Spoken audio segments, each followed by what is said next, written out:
Hey everyone, I hope you're all doing okay and I hope you're still safe during this pandemic.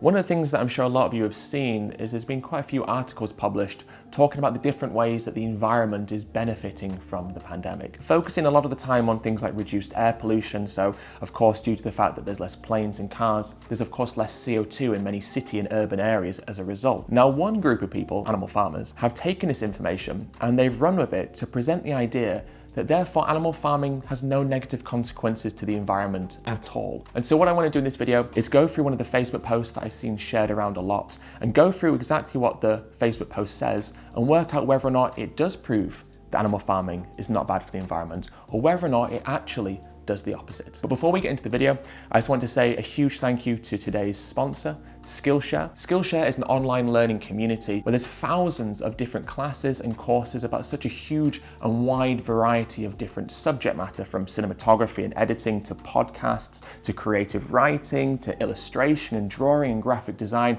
There's something there for everyone. Now, I did a video not so long ago about self-care during self-isolation and quarantine. And a lot of what I spoke about in that video was about picking up new hobbies, or maybe taking a hobby you already like and expanding the skill set that you already have in that hobby. And Skillshare is perfect for doing that. Now, a course that I would really recommend during this period of time is by Yasmin Shanae, and it's called Writing for Self-Discovery, 6 Journaling Prompts for Gratitude and Growth. One of the things that I'm a big believer in is the fact that journaling is a really great way of practicing self-care. It allows you to write about how you feel and understand your emotions and why you're reacting in a certain way. And I think during this particular time, it's a really essential thing for us to do to practice self-care. And journaling can be a really wonderful tool in that journey of self-care. Skillshare are also offering the first 1,000 people who click through the link in my description 2 months of premium Skillshare membership. And after that, it's only around $10 a month. So it's a great way of picking up a new skill or just distracting yourself during self-isolation. So thank you so much for Skillshare for sponsoring this video. So let's get into today's video. This is the Facebook post that I wanted to go through, and I wanted to analyze what's been said and work out whether or not there's any veracity to this post. So let's go from the top. Well, the planes have stopped, cars have stopped, the world as a whole has pretty much stopped, and the CO2 levels have dropped. Yet the farmers haven't stopped. They're still getting up to milk the cows. The lambing sheds are in full swing. The cattle are still being fed. The crops are being drilled.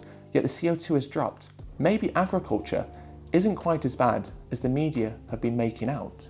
Now, this is an interesting way to start, isn't it? Because basically what this post is summarizing, and what it's trying to say to you, is it's saying forget all the science, right?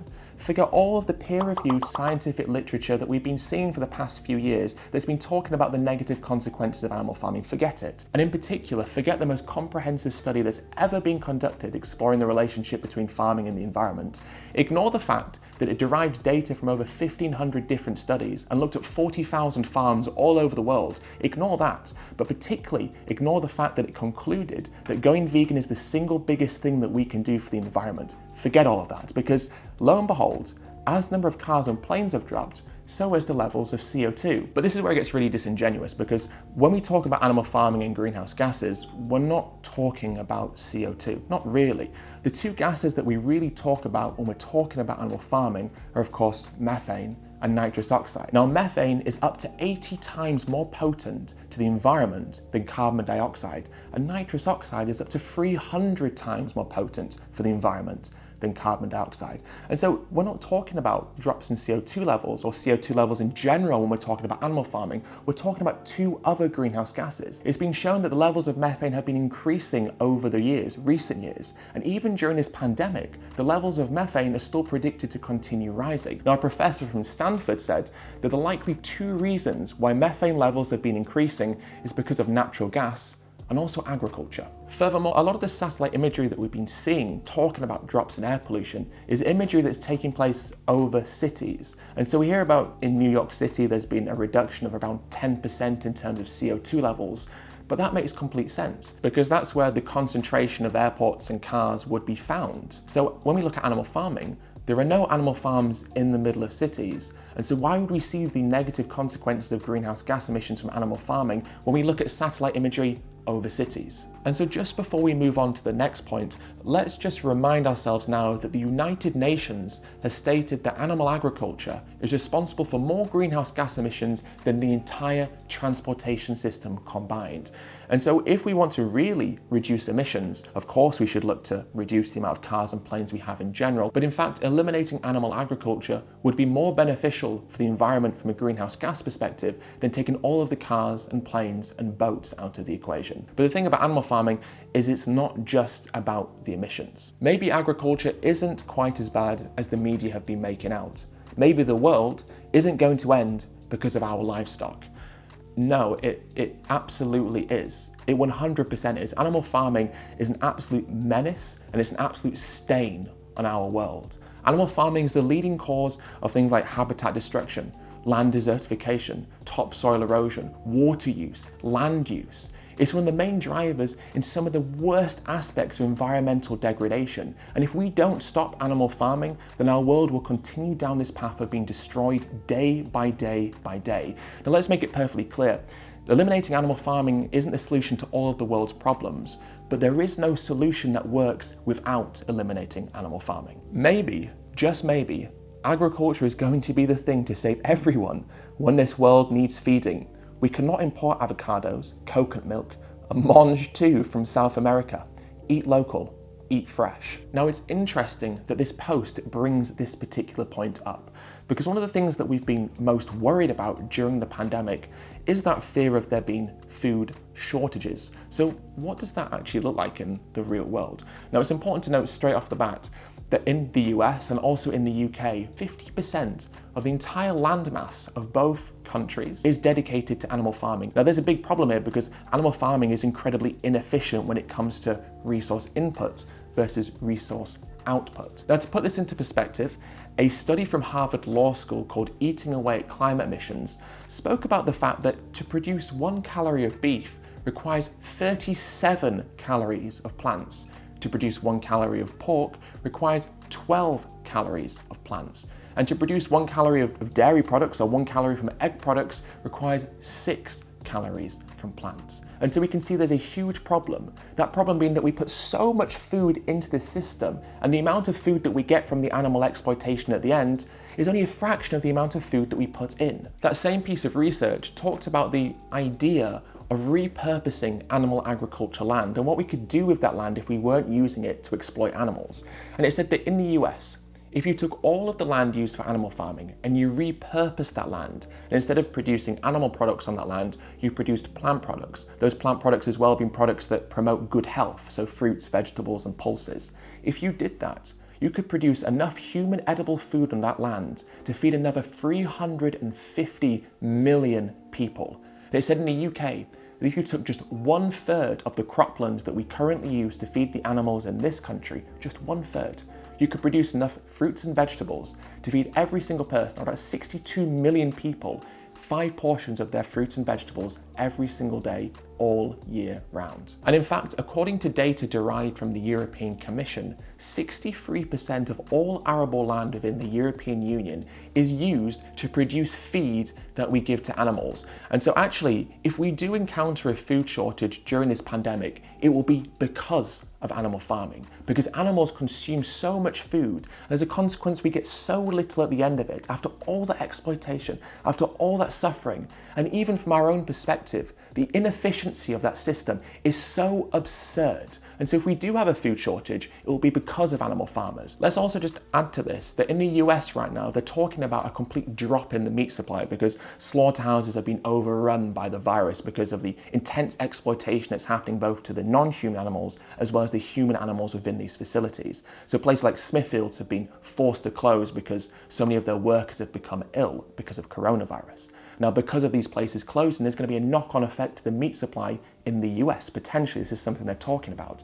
And so we might have a big knock-on effect to the amount of food that is available to people in the US. But again, that's happened because of animal exploitation. If we didn't have these slaughterhouses where humans and non-humans are exploited, and we weren't so inefficient with the resources that we have, those finite resources, we wouldn't have to worry anywhere near as much. And also, just to make a point about the importation of foods, if we repurposed animal farming lands to produce more food in our own country, we could also use technological advancements like hydroponics and vertical farming. If we implemented the repurposing of land as well as the technological advancements, then we could reduce our reliance on the importation of food to begin with. And so a vegan world wouldn't increase importation, it could still reduce the importation of plant foods. Also, just the final point I want to make is about this eat local, eat fresh thing. We have this idea, don't we, that local farms are these wonderful places where there's absolutely no suffering happening within these facilities, and there's no environmental problems because they're local to us. We have this very warped idea that geographical location automatically means that the animals are treated wonderfully, there's no problems at all. But of course, that's not true. From an animal suffering perspective, the suffering is systemic and systematic and occurs in all systems of animal farming, whether they're on our doorstep or 100 or 200 miles away. But even from the environmental perspective, the problems related to animal farming are prevalent even if those farms are local to us. There's problems of habitat destruction, of resource inefficiency. All of the problems related to the environmental consequences of animal farming are still prevalent in farms that are local to us, as well as farms that are 500 or 600 miles away from us. We have to break away from this idea that something being local means it's devoid of consequence or negative consequence. That's simply just not true. And this notion of eat fresh is really ironic when we talk about animal products. We take these animals, we cut their throat, we butcher them, we pull all their organs out, we chop them into small pieces, wrap them in plastic, take them to a supermarket where they sit on the shelf for days, maybe even weeks at a time. We then buy them, take them home, eat them, and call it fresh.